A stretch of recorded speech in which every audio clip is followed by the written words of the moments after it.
Okay, so let's go ahead and get started. Good to be with you today. My name is Keith Stevens. I'm the Senior Vice President and Chief Communications Officer here at CenterPoint Energy. Thanks for joining us for our second operational update that we're providing around Tropical Storm Francine. A brief safety message before we dive into our operational updates. Just a reminder, anytime you have severe weather like we have the potential to have, flying debris is always an issue. So anything that's outdoors, whether that's your lawn equipment, lawn furniture, trash cans, those can all become flying objects and end up hurting someone. So make sure you secure those. So thank you for always prioritizing safety when it comes to your friends and your family and your communities. A couple of quick reminders for everyone. We are broadcasting this from our Greens Point Service Center.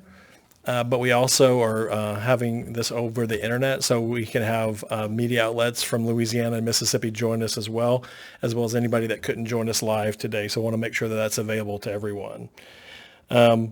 We are a multi-state utility. We are a significant electric provider here in the greater Houston area, but we also have over 1 million gas customers in Texas, as well as other hundreds of thousands of gas customers in Louisiana and Mississippi.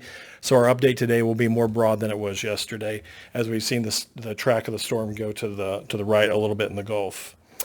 As part of our agenda today, we have three of our leaders joining us. We have Jonathan Robb, who is our Director of Emergency Preparedness and Response.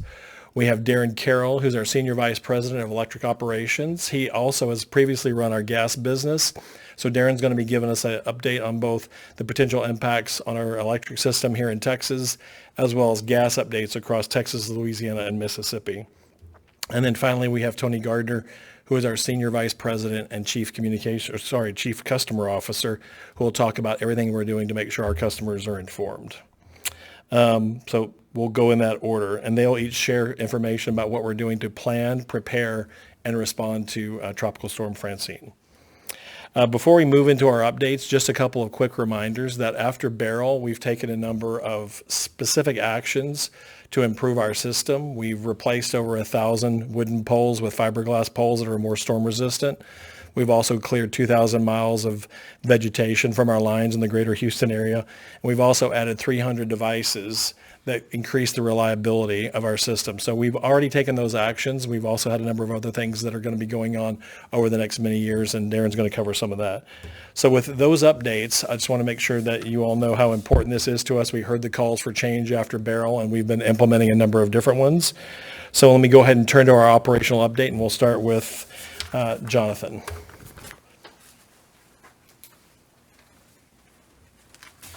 Thank you, Keith. Good afternoon, everybody.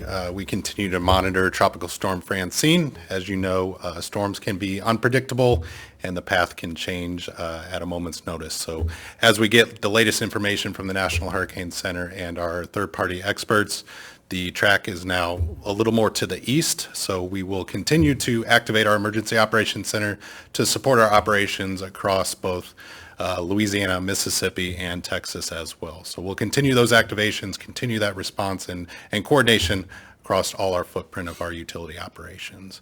So for more information about our operations and our response, I'll turn it over to Darren Carroll.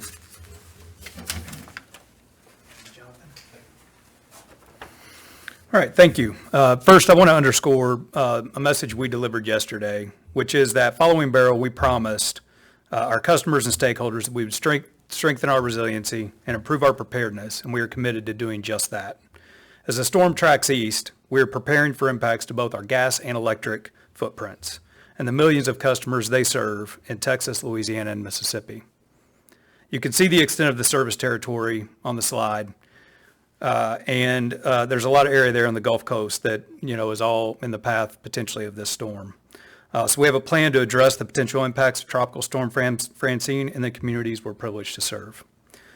Next slide, please. In terms of actions underway, a little bit of an update here by the numbers. We still have 1,300 vegetation resources activated and on the ground working today, trimming vegetation from high-risk areas ahead of the storm. We also have 1,850 local distribution workers ready now to deploy safely out of the path of the storm, such that, if it were to make landfall or cause any impacts on the coast, we're quickly able to muster them and get them in to start restoring power. In terms of additional support that's been activated during this event, as shared yesterday, we had activated 1,500 of those in order to support mutual aid requests from other utilities that are likely to come and make them available. We've decided to release 1,000 of those and maintain it at, the additional 500 as we, see, how the storm's path might change here over the next few hours. We made that decision in an informed way using damage models that we've developed. We've been tracking with those damage models throughout this entire event. In terms of natural gas actions, next slide, please. CenterPoint has gas crews standing by to patrol and conduct damage assessments. In areas that are more susceptible to severe flooding or where forecasts suggest that there may be severe flooding, CenterPoint will proactively shut off gas for safety. We're also coordinating with first responders and local governments.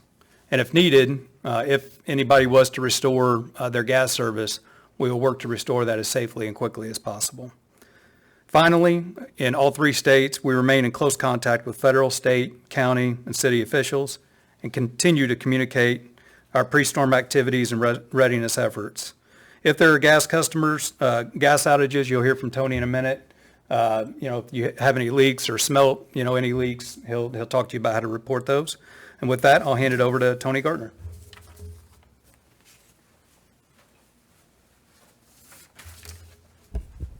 Thank you, Darren. As we prepare ourselves, we continue to communicate with our customers across the Gulf Coast region and make sure that we share with them messages about safety and preparedness. We completed more than 3.8 million communications to our customers, which include more than 820,000 communications to our gas customers. We've also reached out to more than 3,000 of our critical care and chronic care customers. We've also been in close contact with all of our critical load customers as well, too. Next slide. As the storm starts to shift to the east, I do want to make sure that I share some safety tips with our customers. Make sure that you call 811.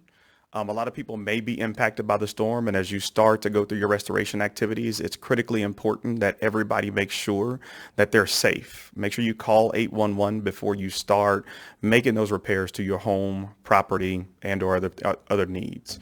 I'll also make sure that you leave the area immediately if you smell gas. And there's a list of advisories there, right? Turn electric switches off.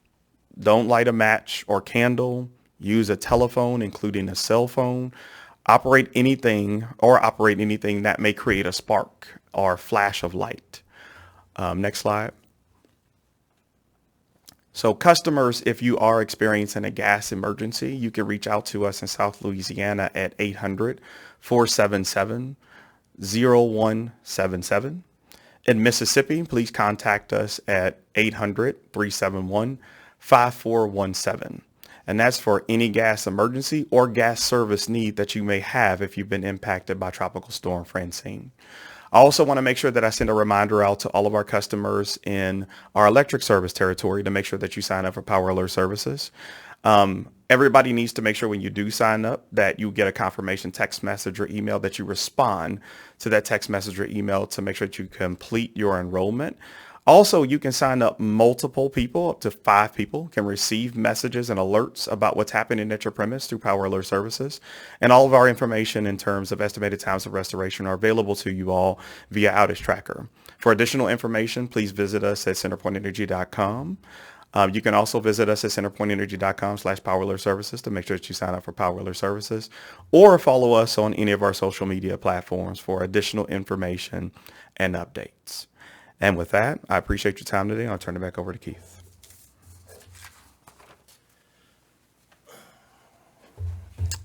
Thank you, Tony. I mean, traditionally we have time for questions. I know we have a couple cameras in the room. I don't think we have any reporters with us today. So with that, I would just reiterate what we said. We're taking the storm very seriously in both Texas, Louisiana, and Mississippi. That might impact our electric or our gas customers. We heard the calls for change after Beryl, and we've made a number of those improvements, including after that storm, as well as now during this storm. And this particular way of communicating with the public via news conference, as well as online broadcast, was one of the ways that we said that we would do that. So thank you so much for being here today. Have a safe rest of your day. Make sure to take care of your friends and family as the storm comes through. Thank you.